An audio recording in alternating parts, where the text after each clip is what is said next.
Hi ಎಲ್ರಿಗೂ ನಮಸ್ಕಾರ. Brigade news ಕನ್ನಡಕ್ಕೆ ಸ್ವಾಗತ. ನಾನು ನಿಮ್ಮ ಯಶ್. ಇದೇ ತಿಂಗಳು 25ನೇ ತಾರೀಕು ಮಾರ್ಕ್ ಮೂವಿ ರಿಲೀಸ್ ಆಗ್ತಾ ಇದೆ, ಕ್ರಿಸ್ಮಸ್ ಡೇ ದಿನ. ಭೀಮಾ ಸಿನಿಮಾದಲ್ಲಿ ನಟಿಸಿದಂಥ ಖಡಕ್ ವಿಲ್ಲನ್ ಡ್ರ್ಯಾಗನ್ ಮಂಜು ಅವರು ನಮ್ಮ ಜೊತೆ ಇದ್ದಾರೆ. ಅವ್ರ ಜೊತೆ ಮಾತಾಡೋಣ ಬನ್ನಿ. Hi sir. Hello hi Magesh.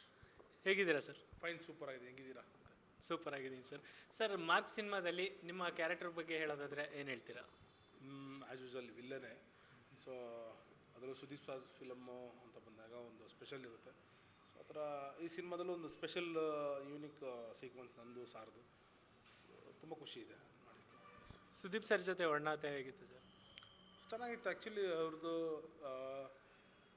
ಬಿಫೋರಾಗಿ ಒಂದು 10 ಡೇ ಶೆಡ್ಯೂಲಲ್ಲಿ ನಾನು ಅವ್ರ ಹತ್ರ ತುಂಬ ಒಂದು 8 ಡೇಸ್ ಆದಮೇಲೆ ಮಾತಾಡ್ತಾರೆ. ಯಾಕಂದರೆ ಒಡನಾಟ ಅಂತ ಬಂದಾಗ ಟಾಕಿ ಪೋರ್ಷನ್ ಇದ್ರೆ ಅದಾಗುತ್ತೆ, ನಮ್ಮದು ಎಲ್ಲ full action portions. So again same time sir ಒಂದು ಡೆಡಿಕೇಶನ್ನು, ಸಾರ್ದೊಂದು ಹಾರ್ಡ್ ವರ್ಕ್ ಅಲ್ಲಂತ ಬಂದಾಗ ಒಂದು ಆರ್ಟಿಸ್ಟ್ ಅಂತ ನೋಡೋ ಬದಲು ನಾನು ಅವ್ರನ್ನ ಸೆಲೆಬ್ರಿಟಿಯಾಗಿ ನೋಡಿಲ್ಲ ಅಲ್ಲಿ. ಅವರೊಂದು ಆರ್ಟಿಸ್ಟು ಅಷ್ಟು ಬ್ಯುಸಿ ಇದ್ದಾರೆ, ಅವ್ರನ್ನ ಹೋಗಿ ಡಿಸ್ಟರ್ಬ್ ಮಾಡ್ಬೋನೋ ಒಂದು ಇದರಲ್ಲಿ.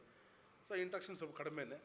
ಅದಾದಮೇಲೆ ಒಂದು ಸಿನಿಮಾದಲ್ಲಿ ನಂದು ಅವ್ರದ್ದು ಇಂಟ್ರಾಕ್ಷನ್ ಒಂದು ಫೈಟ್ ಸೀನ್ ಬಂದಾಗ ನಾವು ಚೆನ್ನಾಗಿ ಮಾತಾಡ್ಸ್ಕೊಂಡ್ಬಿಟ್ಟು. ಅದೇ ಟೈಮ್ ಫ್ರೇಮ್ ಕಡಿಮೆ ಇರೋದ್ರಿಂದ ಮಾತಾಡೋಕ್ಕೆ ಜಾಸ್ತಿ ಸಿಕ್ಕಿ. ಎಸ್, ಹೌದಾ. ಓಕೆ ಸರ್, ಮತ್ತು ಇದರಲ್ಲಿ ಏನು ಕ್ಯಾರೆಕ್ಟ್ರು ನಾವು ಎಕ್ಸ್ಪೆಕ್ಟ್ ಮಾಡ್ಬೋದು? ವಿಲನ್ ಅಂತ ಗೊತ್ತು, ಅಂದರೆ ಅದರಲ್ಲಿ ಯಾವ ಥರ ಇರ್ಬೋದು? ಈ ಸತಿ ಏನು ಡಿಫ್ರೆನ್ಸ್ ಸಿಗುತ್ತೆ ಅಂತ? ಭೀಮಾ ಮೂವಿಗೆ ಇಲ್ಲೂ ಹೊಟ್ಟೆ ಸ್ವಲ್ಪ ಜಾಸ್ತಿ ಆಗಿದೆ, ಡಿಫ್ರೆನ್ಸ್ ಇದೆ. ಸೊ ಇಲ್ಲ ಸರ್, ಆ್ಯಕ್ಚುಲಿ ನೋಡೋಕೆ ಹೋದರೆ ಇವಾಗ ಮಾರ್ಕ್ ಸಿನಿಮಾದಲ್ಲಿ ತುಂಬ ದೊಡ್ಡ ದೊಡ್ಡ ಸ್ಟಾರ್ ಕ್ಯಾಸ್ಟಿಂಗ್ ವಿಲನ್ಸ್ ಎಲ್ಲ ಇದ್ದಾರೆ. ಸೊ ಅದರಲ್ಲಿ ನಾನು ಒಬ್ಬ.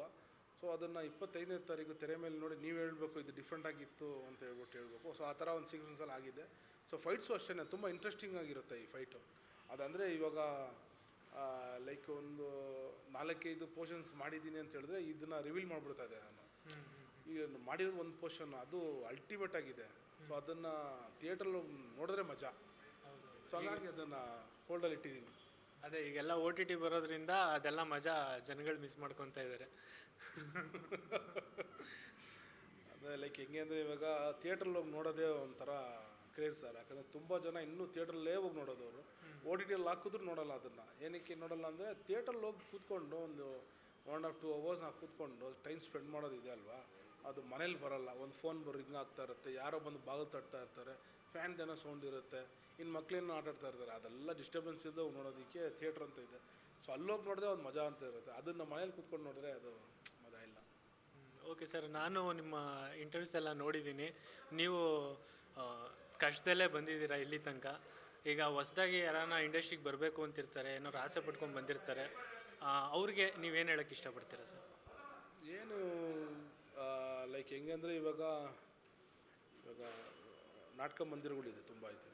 ಸೊ ಅಲ್ಲೋಗಿ ಫಸ್ಟು ಸೇರ್ಕೊಂಡ್ಬಿಟ್ರೆ ಇಲ್ಲಿ ಫಿಯರ್ಸ್ ಎಲ್ಲ ಕಡಿಮೆ ಆಗುತ್ತೆ. Senior artist fear, camera fear, dialogue fear, ಇದೆಲ್ಲ ಹೋಗ್ಬಿಡುತ್ತೆ. ನಾವು ಡೈರೆಕ್ಟಾಗಿ ಬಂದಾಗ ಏನಾಗುತ್ತೆ ಅಂದರೆ ಡೈರೆಕ್ಟ್ರ್ ಏನು ಹೇಳ್ತಾರಂತನೂ ಅರ್ಥ ಆಗಲ್ಲ ನಮಗೆ. ಬಿಗಿನಿಂಗಲ್ಲಿ ಹಂಗೆ ಆಯ್ತು ನನಗೆ. ಭೀಮಾ ಸಿನಿಮಾದಲ್ಲಿ ಮಾಡಬೇಕಾದ್ರೆ ಅವ್ರು ಏನು ಹೇಳ್ತಾ ಇರ್ತಾರೆ, ಏನು ಹೇಳಿದ್ರು ಮೈಂಡ್ಗೆ ಹೋಗ್ತಾ, ತಲೆಗೆ ಹೋಗ್ತಾ ಇದ್ದಿಲ್ಲ ನನಗೆ. ಆಮೇಲೆ ಸ್ಕ್ರಿಪ್ಟಲ್ಲಿ ಕೂತ್ಕೊಂಡು ಬರ್ಸಿದಾಗ ಇದಾದಮೇಲೆ ಇದು ಕತೆ, ಇದು ಒಂದು ಕ್ಯಾರೆಕ್ಟ್ರು ಅಂತ ಒಂದು ಅಲ್ಲಿಂದ ನಾನು ಕಲ್ತ್ಕೊಂಡ್ಬಿಟ್ಟೆ. ಅದು ಈಸಿ ಇಲ್ಲ, ಅದು ಕಷ್ಟನೇ. ಅಲ್ಲಿ ಎಲ್ಲೋ ಒಂದು ಕಡೆ ನನಗೆ ದುನಿಯಾವಿ ಸರ್ ಬಂದು ಕೈ ಹಿಡಿದ್ರು, ನಾನು ಎಲ್ಲೋ ಒಂದು ಬಂದುಬಿಟ್ಟೆ. ಸೊ ಮುಂದೆ ಬರಬೇಕಂತ ಇನ್ನೂ ಇರೋರು ಫಸ್ಟು ನಮ್ಮ ಫ್ರೇಮ್ ನಾವು ನೋಡ್ಕೋಬೇಕು. ನನಗೆ ಯಾವ ಸೂಟ್ ಆಗುತ್ತೋ ಅದನ್ನು ತೆಗಿಬೇಕು. ನನಗೆ ವಿಲನ್ ಸೂಟ್ ಆಗುತ್ತೆ, ನಾನು ಹೀರೋ ಮಾಡೋಕ್ಕಾಗಲ್ಲ ಅಂತೆಲ್ಲ ಇಲ್ಲ. ಕತೆ ಚೂಸ್ ಮಾಡುತ್ತೆ ನಿಮ್ಮನ್ನ, ಅದು ಬೇರೆ. ಅದು ಎಂಟ್ರಿ ಕೊಡುವಾಗ ನನಗೆ ಇದು ಚೆನ್ನಾಗಿ ಬರುತ್ತೆ, ಡ್ಯಾನ್ಸ್ ಬರುತ್ತೆ, ಫೈಟ್ ಬರುತ್ತೆ, ಸ್ಟಂಟ್ ಬರುತ್ತೆ ಅಂತ ತುಂಬ ನಿಮ್ಮ ಹತ್ರ ಇರೋ ಟ್ಯಾಲೆಂಟ್ಗಳನ್ನೆಲ್ಲ ನೀವು ಇಂಪ್ರೂವೈಸ್ ಮಾಡಿಕೊಂಡು ನೀವು ಥಿಯೇಟ್ರಲ್ಲಿ ನೀವು ಅದನ್ನು ಪರ್ಫಾರ್ಮೆನ್ಸಾಗಿ ಮಾಡಿದಾಗ ಎಲ್ಲೋ ಒಂದು ಡೈರೆಕ್ಟ್ರು ಬಂದು ನೀವು ನೋಡಿ 100% ನಿಮ್ಗೆ ಚೂಸ್ ಮಾಡ್ತಾರೆ. ಅವ್ರು ನಿಮಗೆ ಒಂದು ಹೆಸರು ಕೊಡ್ತಾರೆ. ಆ ಥರ ಕೊಟ್ಟಿದ್ದ ಹೆಸರು ಡ್ರ್ಯಾಗನ್ ಮಂಜು ಅಂತ ದುನಿಯಾವಿ ಸರ್. ಸೊ ಆ ಥರ ಅಲ್ಲಿಂದ ನೀವು ಹೆಸರು ಮಾಡ್ಕೊಂಬಂದರೆ ತುಂಬ ಒಳ್ಳೇದು. ಯಾಕಂದರೆ ನನಗೆ ಬಿಗಿನಿಂಗ್ ಬಿಫೋರಾಗಿ ನನಗೆ ಗೊತ್ತಿಲ್ಲ. ಸಿನಿ ಫೀಲ್ಡ್ ಎಂಟ್ರಿ ಹಾಕಿ ಬಿಫೋರಾಗಿ ಗೊತ್ತಿಲ್ಲ ನನಗೆ ಈ ಥರ ನಾಟಕ ನಡೀತೆ, ಈ ಥರ ಸ್ಟುಡಿಯೋಸ್ ಇದೆ ಅಂತ ಹೇಳ್ಬಿಟ್ಟು. ಅದಾದಮೇಲೆ ಗೊತ್ತಾಗಿದೆ. ಅದಕ್ಕೆ ದಿ ಬೆಸ್ಟ್ ಅಂದರೆ ಯಾರ ಅಡ್ವೈಸು ಕೇಳಬೇಡಿ, ಏನೂ ಕೇಳಬೇಡಿ. ಅಲ್ಲಿ ಡ್ಯಾನ್ಸ್ ಮಾಡಿಬಿಟ್ರೆ ಹೋಗಿ ಡ್ಯಾನ್ಸ್ ಮಾಡಿಬಿಟ್ರೆ ಚಾನ್ಸ್ ಕೊಡ್ತಾರೆ. ಯಾರು ಏನು ಮಾಡಿದ್ರು ಚಾನ್ಸ್ ಕೊಡೋಲ್ಲ. ನೀವು ಬಂದ್ಬಿಟ್ಟು ಲಕ್ಕೆಲ್ಲ ಇಲ್ಲ, ಏನಿಲ್ಲ, ಹಾರ್ಡ್ ವರ್ಕ್ ಮಾಡಬೇಕು. ಥಿಯೇಟ್ರಿಗೆ ಹೋದರೆ 1000 ವಿಷಯ ಕಲ್ತ್ಕೊಬೋದು. ಯಾಕಂದ್ರೆ ಥಿಯೇಟ್ರ್ ಆರ್ಟಿಸ್ಟು ಇನ್ನೂ ಇದ್ದಾರೆ ಅಂದರೆ ಅವ್ರು ಇರೋದ್ರೆ ಕಲ್ತ್ಕೊಡೋದಕ್ಕೆ, ನಿಮ್ಮನ್ನು ಕಲಿಸ್ಕೊಡೋದಕ್ಕೆ, ನಿಮ್ಗೆ ಟೀಚ್ ಮಾಡೋಕ್ಕೆ ಅಂತ ಇರೋದು.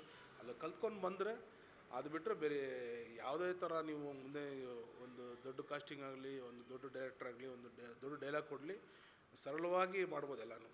ಗೊತ್ತಿಲ್ಲದೆ ಬಂದು ಇನ್ನು ಮಾಡ್ತೀನಿ ಅಂತ ಹೇಳಿದ್ರೆ ಅದು ಆಗಲ್ಲ. ಸರ್, ಈಗ ಬೇರೆ ಭಾಷೆಗಳಲ್ಲೂ ನಟಿಸ್ತಾ ಇದ್ದೀರಾ, ಮೀಸ್ತಾ ಇದ್ದೀರಾ ಅಂತ ಗೊತ್ತಾಗ್ತು. ಯಾವುದಾದ್ರಲ್ಲಿ ಮಾಡ್ತಾ ಇದ್ದೀರಾ ಸರ್ ಈಗ? ತಮಿಳ್ ಒಂದು ಮಾಡಿದ್ದು ರಿಲೀಸ್ ಆಯಿತು, ಅದು ದೀಪಾವಳಿಗೆ ರಿಲೀಸ್ ಆಯಿತು ತಮಿಳು. ಸೊ ಅಗೇನ್ ಬೇರೆ ಬೇರೆ ಸಿನಿಮಾದಲ್ಲಿ ಚಾನ್ಸಸ್ಸು ಮಾರ್ಕ್ ರಿಲೀಸ್ ಆದಮೇಲೆ 100% ಸಿಗುತ್ತೆ ಅಂತ ಅಂದ್ಕೊಂಡಿದ್ದೀನಿ. ಯಾಕಂದರೆ ಮಲ್ಟಿ ಲ್ಯಾಂಗ್ವೇಜು ರಿಲೀಸ್ ಆಗುತ್ತೆ, ಮತ್ತು ಕಿಚ್ಚ ಸಾರ್ಗೆ ವರ್ಲ್ಡ್ ವೈಡ್ ಫ್ಯಾನ್ಸ್ ಇದ್ದಾರೆ. ಸೊ ಹಂಗಾಗಿ ಎಲ್ಲ ಭಾಷೆದಲ್ಲೂ ನೋಡ್ತಾರೆ ಅವರು.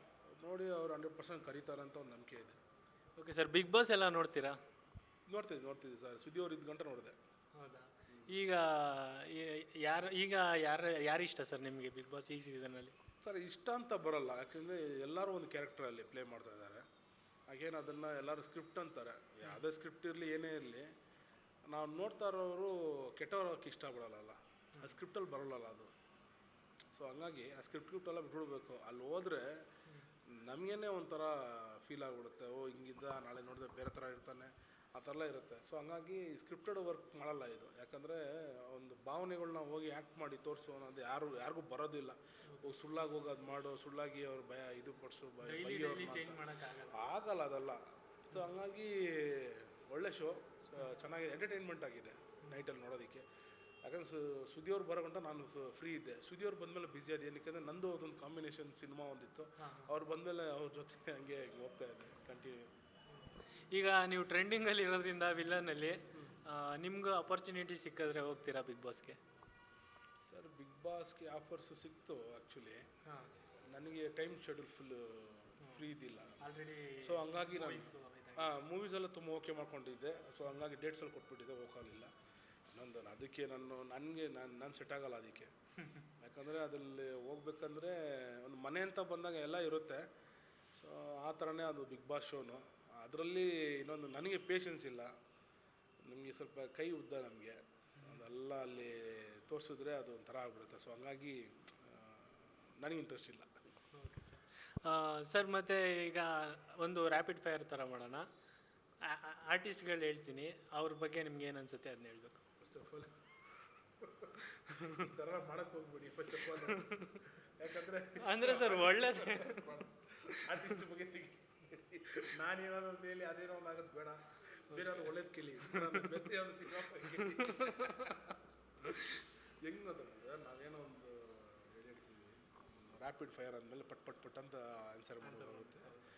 ಏನಾದರೂ ನಾವು ನಮ್ಮ ಮನಸ್ಸಲ್ಲಿ ಅದೇನೋ ಒಳ್ಳೇದು ಅದು ಏನೋ ಒಂದು ಮಿಸ್ ಆಗ್ಬಿಡ್ತದೆ. ಅದಕ್ಕೋಸ್ಕರ ನಾನು ಇನ್ನೂ ಅಷ್ಟು ಸಿನಿಮಾ ಪಳಗಿಲ್ಲ. ಏನಕ್ಕೆ ಅಂತ ಹೇಳ್ತೀನಿ ನೋಡಿ. ನಾನು ಇವಾಗ ಭೀಮಾಯಿಂದ ಹೊರಗಡೆ ಬಂದಿರೋದು. ಅದನ್ನು ಬಿಫೋರ್ ನಂದು ಕೆಲಸ ಇಷ್ಟೇ. ಬೆಳಗ್ಗೆ 5 ಗಂಟೆಗೆ ಎದ್ದೊಳ್ದು ಡಯಟ್ ಎಲ್ಲ ಮಾಡಿರ್ತಾರೆ, ಡಯಟ್ ತಿನ್ನೋದು, ಜಿಮ್ಗೆ ವರ್ಕೌಟ್ ಮುಗಿಸ್ಕೊಂಡು ತಿರ್ಗಾ ಬಂದು ತಿಂದ್ಬಿಟ್ಟು ಮಲಗೋದು, ಇಷ್ಟೇ ಕೆಲಸ. ಫಿಲಮ್ ನೋಡ್ತಾ ಇದ್ದಿಲ್ಲ, ನಾನು TV ನೋಡ್ತಾ ಇದ್ದಿಲ್ಲ. ಯಾಕಂದ್ರೆ ಯಾವುದಕ್ಕೂ ನನ್ನ ಟೈಮ್ ಇದ್ದಿಲ್ಲ, ಟ್ರೈನಿಂಗ್ ಆ ಥರ ಇದೆ. ಗೊತ್ತು ಸರ್, ನಾನು ನಿಮ್ದು ಇಂಟರ್ವ್ಯೂ ಎಲ್ಲ ನೋಡಿದ್ದೀನಿ. ತುಂಬ ಕಷ್ಟಪಟ್ಟಿದ್ದೀರಾ, ಬೌನ್ಸರಾಗಿ ವರ್ಕ್ ಮಾಡಿದ್ದೀರಾ, ನಾನು ನೋಡಿದ್ದೀನಿ. ತುಂಬ ಕಷ್ಟಪಟ್ಟಿದ್ದೀರಾ. ಅದಕ್ಕೇ ನೀವು ಬೆಳೆದು ಬಂದಿದ್ದ ದಾರಿ ಇಷ್ಟ ಆಯಿತು. ಈಗ ಎಷ್ಟೊಂದು ಜನಕ್ಕೆ ಇನ್ಸ್ಪಿರೇಷನ್ ಆಗುತ್ತೆ ಅದು. ಈಗ ನಾವು ಎಷ್ಟೊಂದು ಜನ ಏನು ಮಾಡೋಕ್ಕಾಗಲ್ಲ ಅಂದ್ಕೊಂಡಿರ್ತೀವಿ. ಈಗ ನಿಮ್ಮದವ್ರದ್ದೆಲ್ಲ ನೋಡಿದಾಗ ನೀವು ಅಂದಿದ್ದೀರಲ್ಲ ಇಂಟರ್ವ್ಯೂಲಿ, ನಾನು ನಮ್ಮ ಅಮ್ಮನ ಕೆಲ್ಸಕ್ಕೆ ಕಳಿಸ್ಬಾರ್ದು, ಅದಕ್ಕೋಸ್ಕರ ನಾನು ದುಡಿಬೇಕು ಅಂತ ಹಗಲು ರಾತ್ರಿ ದುಡ್ದಿದ್ದೀರಾ. ಸೊ ಅದಕ್ಕೋಸ್ಕರನೇ ಅದು ಇನ್ಸ್ಪಿರೇಷನಾಗಿ ತೊಗೊಂಡೇ ಕೇಳ್ತಾ ಇದ್ದೀನಿ ಸರ್ ನಾನು. ಹೌದು ಸರ್, ಅದು ಇನ್ಸ್ಪಿರೇಷನ್ ಅಲ್ಲ, ಒಂದು ಲೆವೆಲ್ ಮೇಲೆ ಎಲ್ಲರಿಗೂ ಬಂದ್ಬಿಡುತ್ತೆ ಸರ್.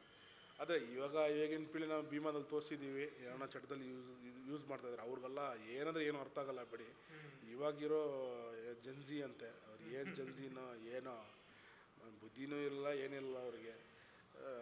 ತಾಯಿ ತಂದೆಗೆ ರೆಸ್ಪೆಕ್ಟ್ ಕೊಡ್ತಾ ಇಲ್ಲ ಸ್ವಲ್ಪ ಜನ. ಅದರಲ್ಲಿ ಯಾವ ಜನ್ಜಿ ಚೆನ್ನಾಗಿರೋರು ಇರ್ತಾರೆ, ಅವ್ರು ಹರ್ಟ್ ಆಗಬಾರ್ದು ಅಂತ ಸ್ವಲ್ಪ ಜನ ಹಂಗಿದ್ದಾರೆ. ಯಾಕಂದರೆ ಇವಾಗ ನನ್ನ ಕಣ್ಣಿಂದ ನೋಡಿದ್ದೆ ನಾನು ಹೇಳ್ತಾ ಇದ್ದೀನಿ. ಕಣ್ಣಿಂದ ನೋಡಿದ್ದು ಯಾರು ಕೇಳಿದ್ದಿಲ್ಲ. ತುಂಬ ಜನ ರೆಸ್ಪೆಕ್ಟ್ ಮಾಡಲ್ಲ ಮನೇಲಿ. ಅಪ್ಪ ಅಮ್ಮಗೆ ಬಿಟ್ಟು ಅಣ್ಣ ತಮ್ಮನಿಗೆ, ಅಕ್ಕ ತಂಗಿಗೆ ರೆಸ್ಪೆಕ್ಟೇ ಮಾಡಲ್ಲ. ಏನೋ ಒಂಥರ ಅವರು ಈಗಿರೋ ಜನ್ರೇಷನ್ ರೆಸ್ಪೆಕ್ಟ್ ಮಾಡಲ್ಲ. ಅವ್ರು ಇಷ್ಟ ಬಂದಿದ್ದು ಮಾಡ್ಕೊಂಡು ಹೋಗ್ತಾರೆ. ಮತ್ತು ಈ ಏನು ಇವಾಗ ನೆಟ್ವರ್ಕಿಂಗ್ದೆಲ್ಲ ಬಂದ್ಬಿಟ್ಟು ಏನು ಇವಾಗ ಇಂಪ್ರೂವ್ ಆಗಿದೆ, AI ಬಂದಿದೆ, ಇದೆಲ್ಲ ಬಂದು ಎಲ್ಲರನ್ನೂ ಹಾಳು ಮಾಡ್ತಾ ಇದೆ. ಸೊ ಹಂಗಾಗಿ ಅದು ಹೊರಗಡೆ ಮುಳುಗ್ದೇನೆ ಹೊರಗಡೆ ಇದ್ದು ವಾರಕ್ಕೊಂದು ಸಿನಿಮಾ ಯಾವುದೋ ಈ ಥರ ಒಂದು ಸಿನಿಮಾ ಬರುತ್ತೆ, ಆ ಸಿನಿಮಾನ ಥಿಯೇಟ್ರಲ್ಲಿ ಹೋಗಿ ನೋಡಿಕೊಂಡು ಅಲ್ಲಿ ಎಲ್ಲೋ ಒಂದು ಟೈಮ್ ಸ್ಪೆಂಡ್ ಮಾಡಿಕೊಂಡು ಫಸ್ಟ್ ಆಫ್ ಆಲ್ ಅಪ್ಪ ಅಮ್ಮನ ತಕ್ಕೊಳೋರೆ ತುಂಬ ಕಡಿಮೆ ಆಗಿಬಿಟ್ಟಿದೆ ಇವಾಗ. ನಮ್ಮ ಜನ್ರೇಷನಲ್ಲಿ ತಕ್ಕೊಳೋದೆಲ್ಲ ಇದ್ದಿಲ್ಲ. ಇವಾಗೆಲ್ಲ ನಮಗೆ ಆಸೆ ಆಗ್ತದೆ ಇವರೆಲ್ಲ ತಕ್ಕೊಳೋದು, ಒಂದು ರೀಲ್ಸಲ್ಲಿ ಮಾಡೋದು, ಸುಳ್ಳಾಗಿ ರೀಲ್ಸ್ ಮಾಡ್ತಾರೆ. ಅದೆಲ್ಲ ಅದು ಅಲ್ರಿ, ಸುಳ್ಳಾಗಾದರೂ ಮಾಡ್ತಾರಲ್ಲ. ನಮಗೂ ಒಂದು ಸ್ವಲ್ಪ ಅರಿವು ಮೂಡಿಸೋದು, ಹೌದು ಅಪ್ಪ ಅಮ್ಮ ನಾವು ತಕ್ಕೋಬೇಕಿತ್ತು ಅಂತ ಅನಿಸುತ್ತೆ. ಸೊ ಹಂಗೂ ಮಾಡಿಕೊಂಡು ಏನೋ ಮಾಡ್ತವ್ರೆ, ಅದೆಲ್ಲ ಬೇಡ. ಸ್ವಲ್ಪ ಚೆನ್ನಾಗಿರಿ, ವಾರಕ್ಕೊಂದ್ಸಲಿ ಸಿನಿಮಾ ನೋಡಿ, ಸೂಪರಾಗಿರುತ್ತೆ, ಲೈಫ್ ಚೆನ್ನಾಗಿರುತ್ತೆ. ಪ್ರೊಡ್ಯೂಸರು ಉಳ್ಕೋತಾರೆ, ಆರ್ಟಿಸ್ಟ್ಗಳು ನಾವು ಉಳ್ಕೊತೀವಿ. ಯಾಕಂದರೆ ಇವೆಲ್ಲ ಥಿಯೇಟ್ರಿಗೆ ಹೋಗಿ ನೀವೆಲ್ಲ ಸಿನಿಮಾ ನೋಡಿದ್ರೆ ಮಾತ್ರ ನಾವೆಲ್ಲನೂ. ಸೊ ಹಂಗಾಗಿ ಮಾರ್ಕ್ ಸಿನಿಮಾ ನೋಡಿ ದಯವಿಟ್ಟು, ಸೂಪರಾಗಿದೆ ಸಿನಿಮಾ.